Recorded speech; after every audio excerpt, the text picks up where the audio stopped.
हम लोग इस लेक्चर के अंदर कवर करेंगे सारे क्वेश्चंस ऑफ 1D जो कि इसके पहले जेई एग्ज़ाम में पूछा गया है, पूरा राइट फ्रॉम द बिगिनिंग से लेके 2019 तक के।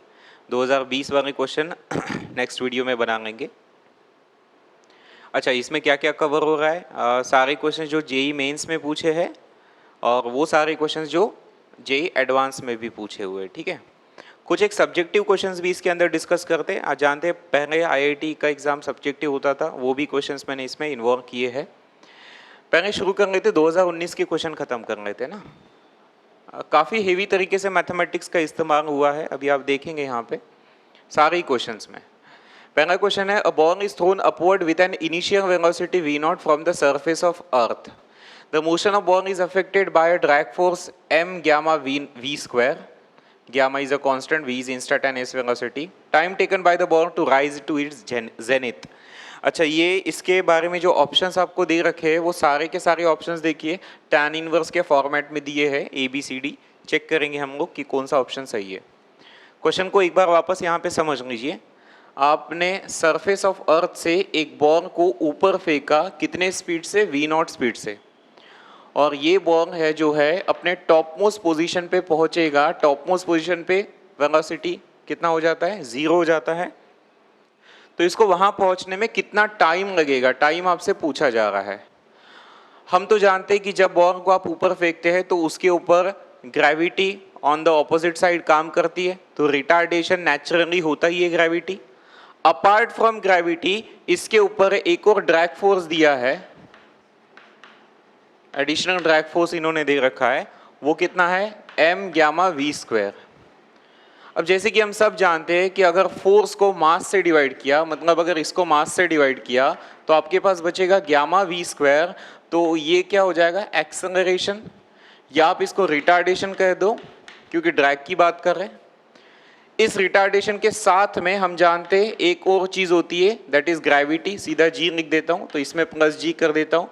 तो ओवरऑल ये वाली चीज जो है, ये बॉल जब ऊपर जा रहा है तो उसके ऊपर इतना रिटार्डेशन काम कर रहा है। तो इसी का फायदा उठाते हैं हम अपने क्वेश्चन में कि a का वैल्यू है gamma v square plus g, but ये माइनस है क्योंकि सिंस इट इज रिटार्डेशन। जैसे कि आप जानते हैं a का मतलब एक्सेलरेशन होता है, तो एक्सेलरेशन को आप ऐसे भी लिख सकते हो dv/dt बराबर। फिर आप क्या करेंगे, इधर dv है रहने दो, उधर से आप इधर शिफ्ट कर लीजिए। आप मैथ्स में पढ़ेंगे कैलकुलस के अंदर डिफरेंशियल इक्वेशन में method of separation of variable. dv के साथ आप v वाली टर्म लेके आ रहे हैं, gamma v square plus g करके, और इधर क्या है? माइनस dt करके। इसका इंटीग्रेशन कर दो, आंसर रेडी हो जाएगा। इंटीग्रेशन कैसे करेंगे देखिए। शुरुआती टाइम में स्पीड कितना था? v not. जब मोशन स्टार्ट हुआ तो स्पीड v नॉट था ना। मान के चलते टाइम t लग जाएगा उसके जेनिथ पे पहुंचने पे, और जेनिथ पे स्पीड कितना है? 0। So this is integration with respect to v, इसलिए रेंज v का है, और विथ रिस्पेक्ट टू t है तो रेंज टाइम t का है। यहाँ पे कुछ नहीं, मतलब 1 होता है। अब इसका इंटीग्रेशन हम लोग करेंगे, कैसे करेंगे देखिए बेटा। आप अगर dv के पॉइंट ऑफ व्यू से देखें तो ये 1 अपॉन क्वाड्रेटिक नजर आता है। आप इंडेफिनाइट इंटीग्रेशन पढ़ते हो, उसमें 1 अपॉन क्वाड्रेटिक के पैटर्न आपको पढ़ाए जाते हैं। एक काम ये कर सकते हैं आप कि ये जो लीडिंग कोएफिशिएंट है गामा, आप उसको पहले तो बाहर खींच लो, यानी क्या आ जाएगा? 1 अपॉन गामा v नॉट से लेके 0, 1 डिवाइडेड बाय, यहाँ पे आएगा v square plus g by gamma dv, and इधर तो इंटीग्रेशन करके रेंज आप पुट करेंगे तो माइनस टी आंसर आ ही जाएगा। अच्छा बेटा, ये जो g बाय ग्यामा है उसको भी देखने का ये नजरिया हो सकता है, g बाय ग्यामा का square root g by gamma का स्क्वायर। अब आप इंटीग्रेशन याद करिए, आपने पढ़ा है 1 upon X square plus A square जैसा, जिसमें आप कहते हैं 1 by A tan inverse x by A वाला फंडा। मतलब इसका आंसर क्या आएगा? 1 बाय ग्यामा तो है, ये इसका आंसर देखिएगा अभी। हाँ, 1 बाय ए माने ये tan inverse of x by A, माने x के जगह v के फॉर्म में है, ये ऐसे कुछ है ना। अच्छा, इसका रेंज हम लोग को दिया है तो रेंज तो पुट करना ही पड़ेगा। v नॉट से लेके 0 है और उधर क्या है बेटा? Minus T. आगे देखिए यहाँ से एक कैंसिल होके यहाँ पे under root of G gamma हो जाएगा, एंड यहाँ पे आप जब पहला रेंज पुट करेंगे तो 0 आएगा, तो 0 माइनस जब दूसरा पुट करेंगे तो ये आएगा tan inverse of under root of gamma by G V naught. Range put करना आता है हम सबको। माइनस वुड गेट कैंसल और टाइम का वैल्यू आ चुका है 1 upon under root of G gamma tan inverse of under root of gamma by G V naught. ये क्वेश्चन सॉल्व हो गया। ऑप्शंस देख लेते हैं, ऐसा ऑप्शन बी में आपको नजर आता है, सो दैट्स इट। तो सिंपल है, मोशन अंडर ग्रेविटी क्या बहुत सारे क्वेश्चन करते हैं, बट इसमें थोड़ा सा स्मार्ट वर्क आपको बस इतना करना था कि ग्रेविटी के साथ साथ एक एक्स्ट्रा ड्रैग फोर्स दिया था, उसको ढंग से यूज किया, आंसर आ गया। Not much difficult actually.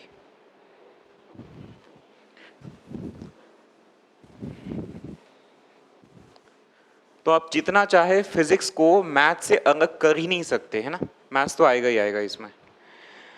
Next question देखते हैं बेटा, ये क्वेश्चन एक देख लेते हैं। A particle is moving with speed v b under root x, ये इंस्टेंटेनियस स्पीड दिया हुआ है। क्यों मैं कह रहा हूँ इंस्टेंटेनियस स्पीड, क्योंकि x हर बार चेंज होगा तो x के अकॉर्डिंग v चेंज होगा, तो है ना इंस्टेंटेनियस हो गया। Calculate the speed of the particle at time t equals to tau. तो आपको बताना है पर्टिकुलर मोमेंट टाउ पे स्पीड कितना रहा होगा, तो इसके अंदर स्पीड और टाइम का रिलेशन होना चाहिए था, हालांकि यहाँ पे स्पीड और x का रिलेशन दिया हुआ है। कहता है assume that the particle is at origin at t equals to 0, मतलब शुरुआती टाइम में पार्टिकल की पोजीशन, उसका डिस्प्लेसमेंट 0 था। सॉल्व करेंगे another very easy question. v को मैं लिख देता हूँ dx upon dt and this is equals to b root x। Method of separation apply करते, उसको इधर लेके आएंगे रूट x और यहाँ पे आएगा बेटा b dt। इंटीग्रेशन कर दीजिए तो सॉल्व हो जाएगा। शुरुआती टाइम में डिस्प्लेसमेंट 0 था, ये आखिरी लाइन में दिया गया है आपको।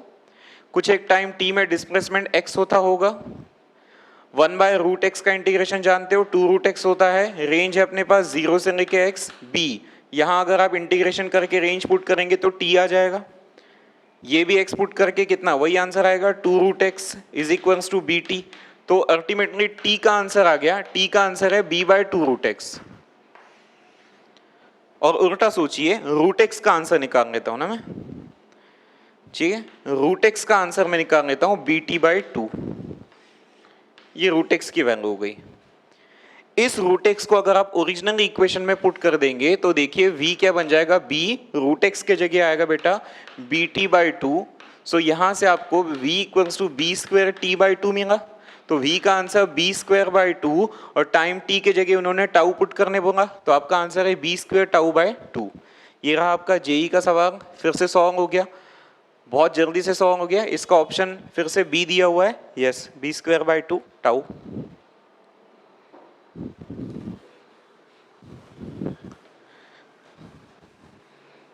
अब तक के दोनों सवाल कैलकुलस बेस्ड थे। आगे 5th नंबर क्वेश्चन करेंगे। In a car race on a straight path, car A takes a time t less than car B at the finish and passes finishing point with a speed v more than that of car B. Both the cars start from rest, travel with constant acceleration a1 a2, then v is equals to, v के लिए 4 option दिए हैं, सभी option में a1 a2 और time t का involvement है। Check करेंगे, पहले कंसेप्ट समझ लो क्या दिया गया है। रेस हो रहा है, रेस में 2 कार्स की बात कर रहा है, ये कार A और कार B। रेस का सबसे पहला उसूल है कि दोनों को डिस्टेंस सेम ट्रैवल करना है, बराबर है। तो ये स्टार्टिंग लाइन मानो, ये फिनिशिंग लाइन मानो। दोनों ने जो शुरुआत की, दोनों की शुरुआत रेस्ट से हुई है, तो दोनों के लिए इनिशियल स्पीड कितना 0। ए जो भागा वो कांस्टेंट एक्सेलरेशन a1 से भागा, बी जो भागा वो कांस्टेंट एक्सेलरेशन a2 से भागा। क्वेश्चन में जैसे कि दिया है car A takes time t less than, अच्छा कार B मानो यहां पे पहुंच गया टाइम t में, t नॉट में समझो। तो क्वेश्चन के अंदर दिया है कि A takes t time less than t naught, मतलब समझ में आ रहा है, टी नॉट जो भी बी ने टाइम लिया उसमें से टी माइनस कर दो, वो टाइम ए का हो गया। और कुछ दिया है, जब बी ने फिनिश किया होगा तो कुछ ना कुछ स्पीड से किया होगा, वो स्पीड में वी नॉट मानता हूं, और जब ए ने फिनिश किया तो उन्होंने कहा है कि ए ने जब फिनिश किया तो उसने एडिशनल स्पीड वी से फिनिश किया, मतलब बी के मुकाबले एक्स्ट्रा स्पीड वी ए के पास थी। दिख रहा है पिक्चर में कि ए जो है वो रेस जीत चुका है। उसके दो रीजन है कि भैया देखिए ए को कम टाइम लगा, अब कम टाइम लगा, रेस जीता, मतलब फिनिशिंग लाइन पे उसका स्पीड भी ज्यादा रहा होगा। इसमें तो कोई बहुत ऐसा सोचने वाली बात है नहीं। इसमें से हम लोगों को ये जो v है v उसका आंसर फाइंड आउट करना है। Let's see how do we do that. पहला तो मेरे दिमाग में आ रहा है v is equals to u plus A T, constant acceleration है, u a m के फंडे आप यूज करेंगे। इसको आप दो तरीके से यूज कर लीजिए, एक बार आप कार 1 के लिए और एक बार कार 2, सॉरी कार A और कार B के लिए दो बार आप इसको इस्तेमाल करना चाहेंगे। देखो कार A के लिए इस्तेमाल करते हैं। फाइनल स्पीड v कितना है कार A का, v plus V naught is equals to, initial speed तो 0 था और a1 टाइम कितना है बेटा t naught minus T. Car B के लिए क्या यूज करेंगे, फाइनल स्पीड है v naught is equals to initial 0 था और एक्सेलरेशन टाइम t नॉट, ऐसे हो जाएगा। आपको एग्जाम में क्वेश्चन में v का वैल्यू पूछा था तो बहुत जाहिर तौर पे आपको इसमें से ये माइनस कर देना पड़ेगा।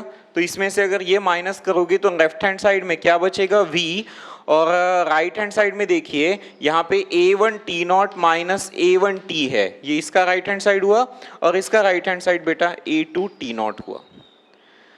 दोनों में से आप देखिएगा t नॉट जो है कॉमन आ जाएगा तो बचेगा क्या, a1 minus a2 t not minus a1t, let's call it as equation 1, this is nothing but your v। यही आपका आंसर है। बस जो आपका आंसर एक्सपेक्टेड था, मैंने आपको ऑप्शंस दिखाए थे, उसके अंदर आपको ये टी नॉट नहीं चाहिए तो टी नॉट को भगाना पड़ेगा। टी नॉट कैसे भगाएंगे, क्लासरूम में आप प्रैक्टिस करते टाइम पे बहुत क्वेश्चंस ऐसे करते, रेस वाले क्वेश्चंस में एक फंडा सेम है कि दोनों का डिस्प्लेसमेंट सेम रहा होगा, तो वो फॉर्मूला क्यों छोड़ेंगे, वो भी यूज करेंगे s equals to U T plus half A T square का। इसको भी दो दफा यूज करते a और कार B के लिए। जब आप कार A के लिए इस्तेमाल करेंगे तो क्या आएगा, s is equals to displacement is equals to u। देखो इनिशियल स्पीड दोनों कार का 0 था तो एक के लिए आएगा हाफ a1, इसका टाइम है t naught minus T square, और इसके लिए सेम डिस्प्लेसमेंट आएगा हाफ a2 और ये रहेगा t not square. Car B के हिसाब से बात की मैंने। अब आपको दिख रहा है कि दोनों का लेफ्ट हैंड साइड सेम है तो राइट हैंड साइड इक्वेट करेंगे। राइट हैंड साइड में भी हाफ हाफ कैंसिल हो जाएगा, यहाँ पे बचेगा a1 t naught minus T का स्क्वायर और बचेगा a2 t नॉट स्क्वायर।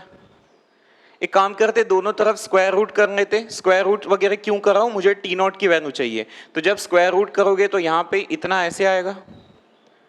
आगे अगर आपने रूट a1 से मल्टीप्लाई किया तो root a1 t naught minus root a1 t equals to root a2 t naught. T naught को आप पास में खींच लो तो टी नॉट का आंसर आएगा root a1 minus root a2 और ये टर्म उधर जाएगी रूट a1 t आएगा। फिर आप ये रूट a1 वाला जो फंडा है इसको आप नीचे लेके जा सकते हैं, root a1 minus root a2, ये हो गया आपका टाइम टी नॉट का एक्सप्रेशन। टी नॉट का एक्सप्रेशन आ गया, इस टी नॉट को आप यहाँ पे रख देंगे, आपका आंसर आ जाएगा। करके दिखा देता हूं मैं।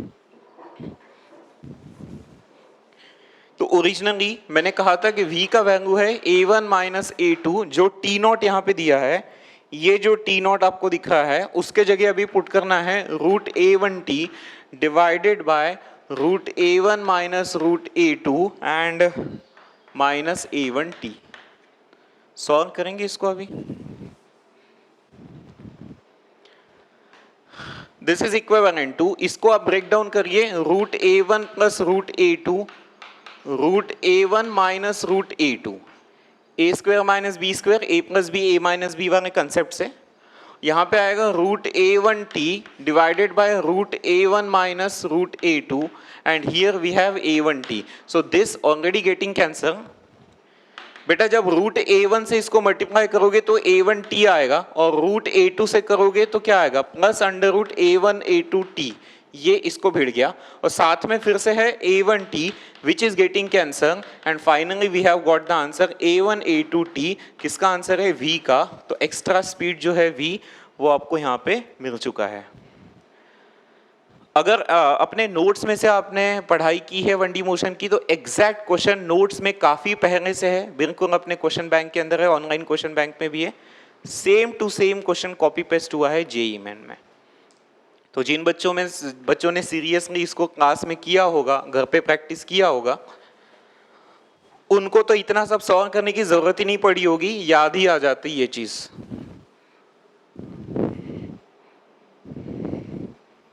आगे, from a tower of height h a particle is thrown vertically upward with speed u. From a tower of height h, okay, the time taken by the particle to hit the ground is n times.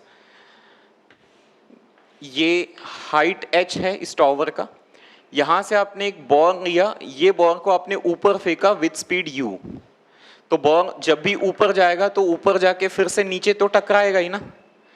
इन्होंने इसको दो phase में divide किया, एक तो केवल ऊपर यहां तक जाना, मतलब उसकी फाइनली वेलोसिटी 0 बनाना, मतलब अपने जेनिथ तक पहुंचना, हाईएस्ट पॉइंट तक पहुंचना, उसके लिए उसको मानो टाइम t1 लगा होगा।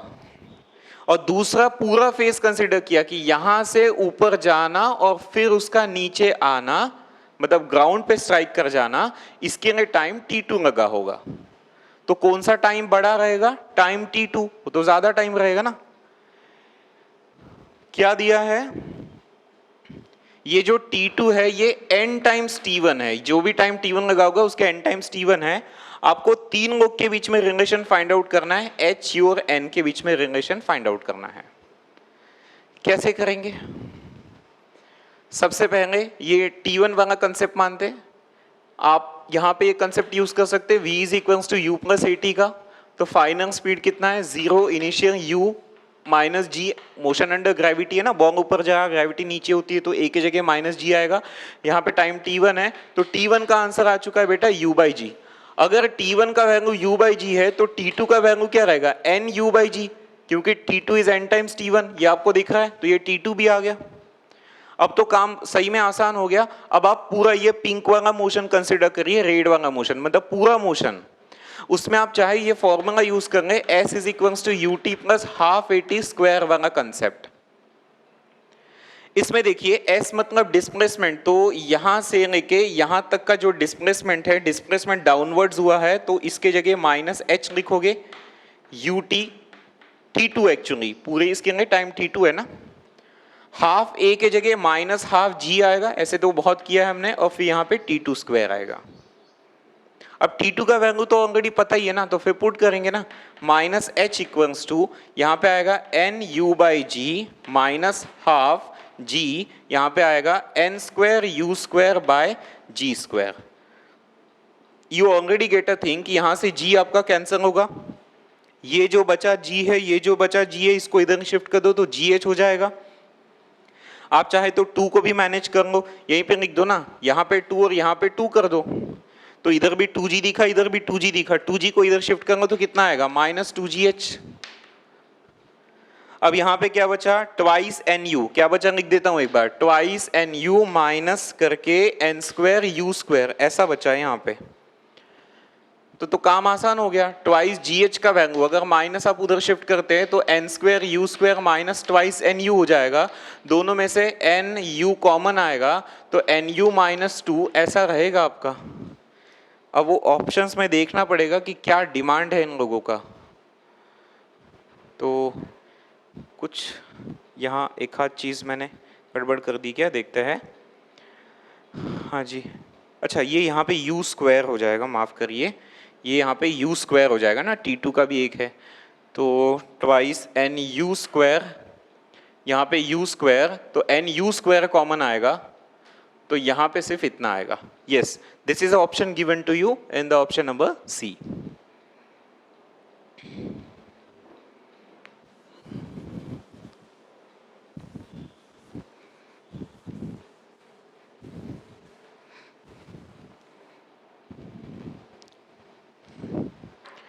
आगे बढ़ेंगे, नेक्स्ट क्वेश्चन करते हैं।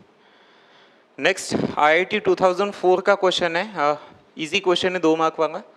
A small block slides without friction down an inclined plane from rest. ये एक inclined plane आपने कंसिडर किया with some angle let's say theta. यहाँ पे आपने एक ब्लॉक रखा है और ये नीचे स्लाइड हो रहा है स्टार्टिंग फ्रॉम रेस्ट. वैसे ऐसे क्वेश्चन हम लोग बाद में लॉज ऑफ मोशन में बहुत करते हैं जहाँ पे आप जानते हैं कि इसके ऊपर एक्ट हो रहा है ग्रेविटी g, तो अगर आप अलोंग दिस लाइन इसका कंपोनेंट निकालें तो g साइन थीटा आता है. तो क्योंकि g बचपन से कांस्टेंट है, g कांस्टेंट है, थीटा कांस्टेंट है, तो ये g साइन थीटा ये भी कैसी टर्म है बेटा? कांस्टेंट टर्म है. कांस्टेंट टर्म है मतलब ब्लॉक का मोशन जो हो रहा है वो यूनिफॉर्मली एक्सेलरेटेड है. ध्यान रखिए g साइन थीटा कांस्टेंट है, एक्सेलरेशन कांस्टेंट है. You call it as a UAM. और जब आप UAM की बातचीत करते हैं तो UAM में एक फॉर्मूला आप यूज करते हैं ना, Sn equals to u plus half a 2n minus 1. Now what is this formula? This is the displacement covered in nth second की बात हम लोग इसमें करते हैं. हमको यही चीज दिया है, देखिए Sn be the distance traveled from n-1 to n second. जरा समझो n-1 to n मतलब अगर n-1 6 है तो ये 7 है. मतलब इसने कहा कि छठवें से सातवें सेकंड के बीच का, छठवें से सातवें सेकंड के बीच का मतलब you are talking about 7th second ना. सिंपल है. अगर मैं इसको 7 रखूं इसको 8 रखूं तो सातवें से आठवें के बीच मतलब 8th सेकंड के दौरान का मोशन कह रहा है. ये 7th ये 8th मतलब ये फील दे रहा है आपको nth की. तो अगर ये Sn है तो बिल्कुल इसी तरीके से आप Sn प्लस 1 लिख सकते हैं. जहां जहां n है वहां n प्लस 1 पुट करो तो u plus half a twice n plus 1 minus 1. जहां पे u का तो वैल्यू 0 ही हो जाएगा ना, u का वैल्यू तो 0 ही हो जाएगा. बाकी एक्सेलरेशन कौन है? g sine theta. उससे मतलब नहीं बन रहा क्योंकि अब आपको इनका रेशियो ही उठाना है. तो जब आपने रेशियो उठाया इस साइड और इस साइड तो ये हाफ है इतना कैंसिल हो गया और रेशियो मैं बताता हूं क्या आया. ऊपर ट्वाइस n माइनस 1 और इधर करोगे तो ट्वाइस n प्लस 1 आएगा. सो this is nothing but your required ratio. ठीक है, ऑप्शन सी में दिखता है अपने को. ये एक क्वेश्चन है, ये इसको हम लोग रिलेटिव मोशन में कवर करेंगे. अब हम आगे बढ़ते हैं.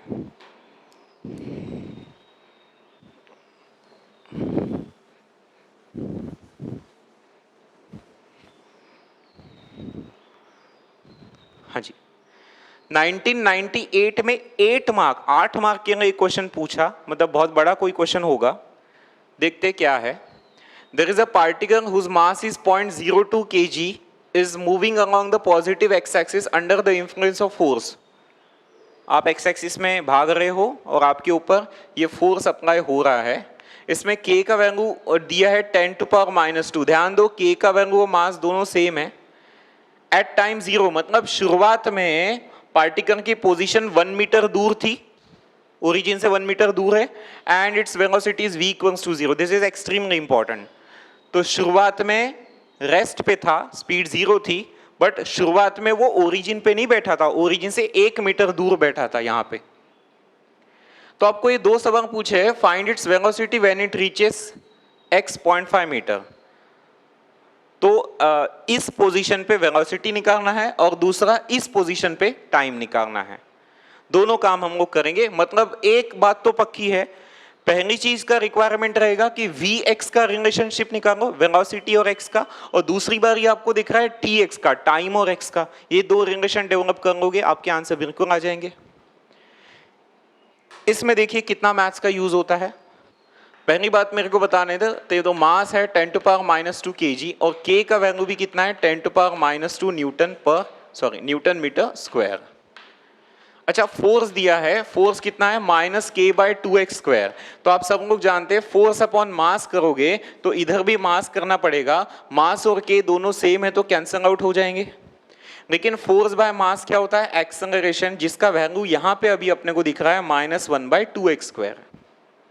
अच्छा, हम सब जानते हैं कि a का वैल्यू v/dv/dx ऐसा लिखा जा सकता है. तो फिर तो बात ऐसी कोई मुश्किल रही नहीं. यहाँ पे v dv कर दिया आपने, इसको उधर खिसका के -2x² dx कर दिया. Method of separation of variable again. इसमें आप इंटीग्रेशन कर दो इधर उधर. अच्छा, इंटीग्रेशन में ध्यान रखना है रेंज क्या. जैसे कि इन्होंने दिया था वो मैं इस्तेमाल करता हूँ कि शुरुआत में वो जो है पार्टिकल 1 मीटर वाली पोजीशन पे बैठा था और उसका स्पीड कितना था 0, तो रैंडमली x के दौरान स्पीड v होगा ऐसा हम मानते हैं। तो बताओ v का इंटीग्रेशन कितना आएगा, v स्क्वायर बाई 2 रहेगा और यहाँ पे 0 to v आएगा बराबर। और इसमें देखिए बेटा 1/2 कांस्टेंट है और हम सब जानते हैं -1/x स्क्वायर का इंटीग्रेशन होता है 1/x। अब उल्टा सोच के देखो 1/x का डेरिवेटिव होता है -1/x स्क्वायर ऐसे करके। अच्छा रेंज है 1 to x, तो फिर तो आंसर आ गया, ये हाफ हाफ कैंसिल हो गया। इधर में v स्क्वायर आया आफ्टर पुटिंग द रेंज और उधर आपका आएगा 1/x -1 after putting the range. So that's it, मतलब v का आंसर कितना है बेटा √1 - x अपॉन x, ये आपका एक आ चुका है। तो यहां से आपका फर्स्ट आंसर आ जाएगा। फर्स्ट आंसर इन्होंने क्या पूछा था, velocity when it reaches x का वैल्यू 0.5, तो ये x के जगह 0.5 पुट कर देता हूं। जैसे कि इन्होंने पूछा था 1 - 0.5 डिवाइडेड बाय 0.5, ये ऐसा करना पड़ेगा। तो कितना आएगा, ऑब्वियसली दिख ही रहा है, ऊपर में 0.5 नीचे में 0.5, तो वैल्यू कितना है 1 मीटर पर सेकंड। ये आपका फर्स्ट जवाब डन हो गया। अब हम सेकंड की बातचीत शुरू करते हैं। अब सेकंड क्वेश्चन सॉल्व करने में फिजिक्स तो बचा ही नहीं है, मैथ्स ही करना है।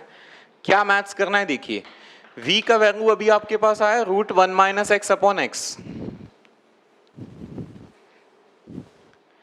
मैंने आपसे कहा था कि सेकंड वाले रिलेशनशिप में, ये देखिए सेकंड रिलेशनशिप में अपने को क्या चाहिए, टाइम चाहिए जब x दिया हो, मतलब x और t का कंसेप्ट चाहिए हमको। तो मैंने v के जगह लिखा dx/dt √1 - x अपॉन x। और अब आगे हम लोग क्या करते देखिए, method of separation of variable, इधर आएगा x1 - x के साथ dx, इधर आएगा dt।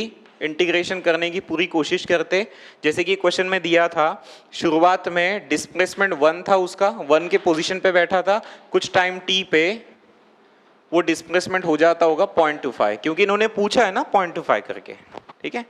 या ये 0.5 आप बाद में भी पुट कर सकते हैं, पहले आप जनरल रिलेशनशिप बना लो। इसको सॉल्व करना है, देखो यहाँ पे तो 1 है, तो राइट साइड का आंसर t आ जाएगा रेंज पुट करने के बावजूद भी। इसको सॉल्व करने वाला वही कर सकता है जो इंडेफिनाइट इंटीग्रेशन अच्छे से पढ़ता है। इंडेफिनाइट इंटीग्रेशन में हम लोगों ने ऐसे क्वेश्चन, कई सारे क्वेश्चन किए हैं। देखिए कैसे, क्या करना होता है, ऊपर नीचे दोनों को x से मल्टीप्लाई कर दो, ठीक है। तो इसका क्या बेनिफिट होगा इधर बता देता हूं मैं, 1 to x, ऊपर में आएगा x डिवाइडेड बाय आएगा x - x square dx equals to t। ये आपका आंसर है। इसको सॉल्व कैसे करोगे बेटा, सॉल्व करने के लिए याद करो ये कौन सा टाइप पढ़ाया जाता है अपने को, ये टाइप पढ़ाया जाता है linear upon square root of quadratic. क्या करने का बताया था, इसमें आप ऐसा पुट करते हैं, मतलब सब्स्टिट्यूशन नहीं करते हैं, आप थोड़ी देर के लिए रिप्लेसमेंट करते हैं। Linear equals to a into derivative of quadratic plus b। ये टाइप अपने को मैथ्स में पढ़ाया जाता है, वो वीडियोस को भी रेफर कर सकते हैं, linear upon square root of quadratic को। ये फंडा फिक्स्ड होता है अपना। इसमें अब आप क्या करोगे, कोएफिशिएंट्स को कंपेयर करो। यहाँ पे x का कोएफिशिएंट कितना है 1, यहाँ पे x का कोएफिशिएंट कितना है -2a, तो a का वैल्यू तुरंत आ गया -1/2। आगे देखिए, यहाँ पे कांस्टेंट तो है ही नहीं, मतलब 0 है, और यहाँ पे कांस्टेंट कौन है, a + b दिख रहा है कंपैरिजन से, तो यहाँ से आपका आ गया b का वैल्यू -a, लेकिन -a मतलब 1/2 होगा। अब बेटा a b दोनों ही आ चुके हैं हमारे पास में, और जब आ चुके हैं तो क्यों ना हम लोग उसको वो अप्रोच स्टार्ट करें जो हम चाहते थे। 1 to x, x के जगह आप ये सब रखोगे, क्या रखोगे, हाँ x के जगह ये रखोगे, a के जगह -1/2, 1 - 2x, b के जगह 1/2, and yes we have under root of x - x square dx and that is equals to t। ये सॉल्व करना पड़ेगा, अभी आगे करते हैं। इसको सॉल्व करके ही तो IIT में जाना पड़ेगा ना, आसान काम है वैसे ये। अब आप क्या कर सकते हो, इसकी एक बार इसके साथ जोड़ी बनाओ और इसकी एक साथ इस बार इसके साथ जोड़ी बनाइए। जब आपने इसको पहली बार जोड़ी बनाने का सोचा तो -1/2 तो कांस्टेंट है, ये -1/2 कांस्टेंट है। और आप ध्यान से देखो, ये फंक्शन का डेरिवेटिव यहाँ दिया है, एग्जैक्ट डेरिवेटिव है। जब स्क्वायर रूट वाले फंक्शन का एग्जैक्ट डेरिवेटिव होता है तो आंसर क्या आएगा, रूट एफ ऑफ एक्स का आंसर आता है 2 root F of X, direct answer है ना, इसका डायरेक्ट आंसर आ गया 2 root X minus X square. Range अपने को दी है, बिल्कुल रेंज छोड़ेंगे नहीं, 1 to x। सर पहला सॉल्व हो गया, दूसरे की क्या स्टोरी है, दूसरे में 1/2 दिख रहा है, वो तो कांस्टेंट है, इंटीग्रेशन 1 to x, क्या बचा 1 upon under root of x minus X square dx।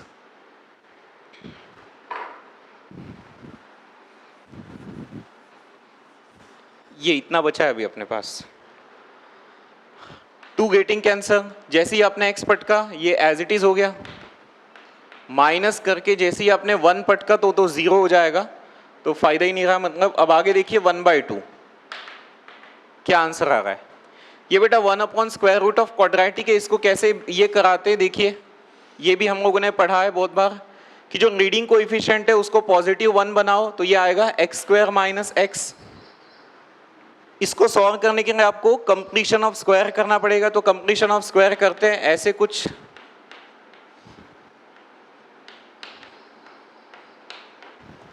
समझता होगा ना कैसे करते कंप्लीशन ऑफ स्क्वायर, एक्स के कोएफिशिएंट को हाफ करके स्क्वायर ऐड करेंगे और वही चीज सबट्रैक्ट कर देंगे। तो अब तो ये चीज वैसी की वैसी रही, प्लस 1/2, ये चीज का क्या करोगे आप, है ना, इस चीज के लिए 1 to x 1 upon under root of, अब सुन लो ये वाली जो चीज है ये क्या बन के तैयार है, x माइनस 1/2 का स्क्वायर, और ये जो चीज है ये क्या है 1/2 का स्क्वायर। ये निगेटिव निगेटिव पॉजिटिव बनेगा और ये तो निगेटिव रहेगा, इस टाइप का आ गया अभी ये फंक्शन आपका, टर्म आ गई ऐसी। अब क्या दिखा फाइनली देखो, under root of x minus X square plus 1/2।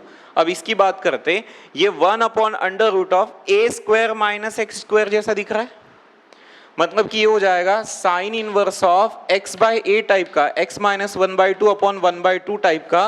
Range यहाँ पे भी 1 to x है। अब आप रेंज पुट कर सकते हो या सीधा अब आपको जो रिक्वायरमेंट है x के जगह 0.25 पुट करना है तो x के जगह 0.25 वगैरह पुट करके अब 2-3 स्टेप आप कर सकते हैं।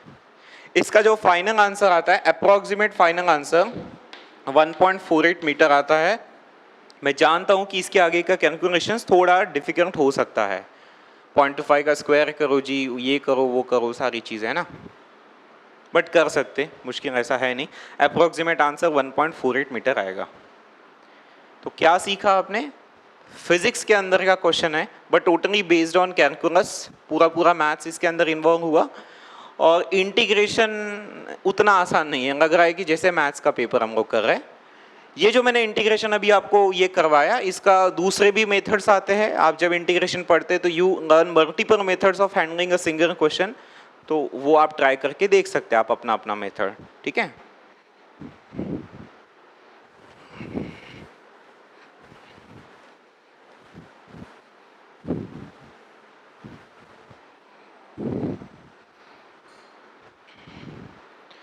हाँ जी, एक 1983 जब हम वर्ल्ड कप जीते थे उस टाइम पे आईआईटी में क्वेश्चन आया था, ऐसी ट्रू और फॉल्स, आज हर बंदा जानता है इसको।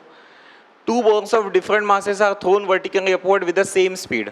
मेरे पास में 2 बॉल है, एक 10 kg का है और एक 1 kg का है, एक हल्का एक भारी है, लेकिन दोनों को मैंने फेंका सेम स्पीड से, दोनों का स्पीड u था। एक छोटा बॉल एक बड़ा बॉल, इसका भी स्पीड u था, इसका भी स्पीड u था। They pass through the point of projection in their downward direction। अब ये ऊपर जाके कभी ना कभी तो ऐसे नीचे आएंगे, तो जब ये नीचे आएंगे तो देखिए यहाँ से ये छोटू बॉल और ये जो बड़ा बॉल है, जब ये यहाँ से पास होंगे तो उन्होंने पूछा है कि क्या उनका स्पीड सेम रहेगा या डिफरेंट रहेगा। अच्छा, उन्होंने दिया है दे पास थ्रू, हाँ उन्होंने कहा है कि ये जो स्पीड है वो सेम रहेगा। बिल्कुल सेम रहेगा सर, क्योंकि ये जो 1D मोशन है, 1D मोशन है, और जब बॉल को आप हवा में फेंकते हैं इस तरीके से तो ये मोशन अंडर ग्रेविटी हो जाता है, मतलब UAM हो जाता है। और यूनिफॉर्मली एक्सेलरेटेड मोशन में जो भी हम वो काइनेमेटिक्स के इक्वेशन पढ़ते हैं उसमें मास का तो कुछ काम ही नहीं है ना, तो किसका कितना मास है वो भाड़ में गया। हम लोग को करना क्या उससे, दोनों की स्पीड सेम है तो सारे रिजल्ट सेम ही आएंगे, ठीक है। तो ये क्वेश्चन भी हो गया। बाकी क्वेश्चन नेक्स्ट वीडियो में करवाता हूँ।